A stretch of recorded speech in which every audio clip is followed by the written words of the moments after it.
Welcome to the World News Bulletin on Myanmar International. I'm Julie Wee. An explosion in a commercial area of Pakistan's Swat Valley in the northwest killed 3 people and wounded 5 on Saturday. The scenic Swat Valley, once a tourist hub, has witnessed a spate of killings of tribal elders in the past few weeks. Security officials said that they appear to be aimed at terrorizing the local leadership, which is supporting the army's offensive. Since the Pakistani Taliban militants were pushed out of the region just over a year ago, they have been fighting to topple the US-backed Pakistani government. The army says that a series of offensives over the past year have weakened the Taliban, destroying their bases, killing hundreds of fighters, and driving others out of strongholds. But the Taliban often melts away during security crackdowns and retains the ability to stage suicide bombings, which have raised concerns over the stability in nuclear-armed Pakistan. The U.S. government scrambled on Friday to ward off an environmental disaster that could cost billions of dollars, as a huge oil spill reached coastal Louisiana, imperiling wildlife, shellfish beds, and beaches.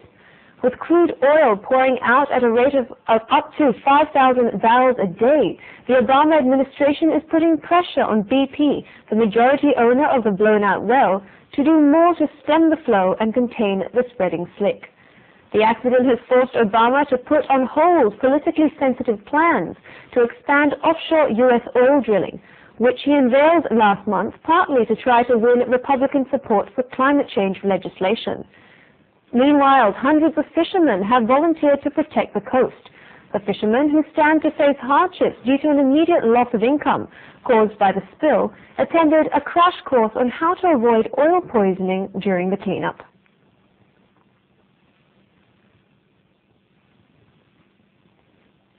Chinese car and battery maker BYD Co., backed by U.S. billionaire Warren Buffett, said on Friday it would put its North American headquarters in Los Angeles, California, and aims to put its fleet of electronic vehicles on the road in California in 2011. California's Governor Arnold Schwarzenegger has credited his state's energy policies for attracting BYD and creating the estimated 150 local jobs.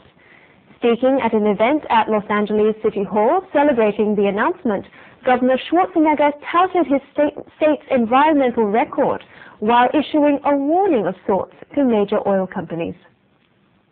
As I've always said, what is good for the environment is also good for the economy. And the reason why I'm mentioning that is because here's a good example how companies are coming to California because of our energy policy, rather than what some of the greedy oil companies of Texas are claiming that we should roll back our environmental progress that we're making here. But they're just jealous because this is a nightmare for the Texan oil companies. This company is a nightmare for them.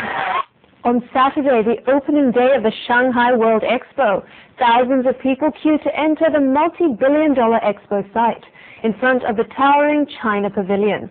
The maze of pavilions, with a record 189 participating countries, stretches across an area larger than Monaco. Local media estimate the expo, including infrastructure, has cost the Chinese government $58 billion.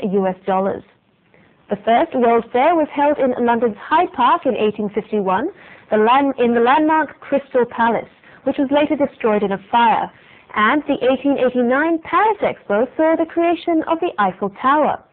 Over the next 6 months, the Shanghai World Expo aims to showcase the latest technology and inventions through innovative and bizarre national pavilions. Friday's Quail Hollow Championship was Tiger Woods' second event since taking a 5-month break from the game.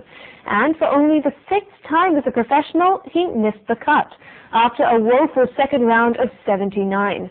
The world number 1 limped to the halfway stage at 9 over par, 8 shots off the projected cutoff, following his opening round of 74.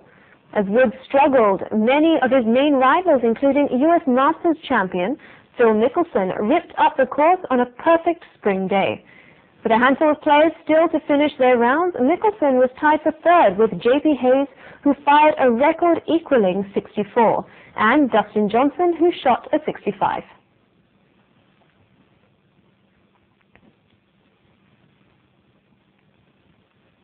And that's the end of the World News on Myanmar International. I'm Julie. Thanks for watching.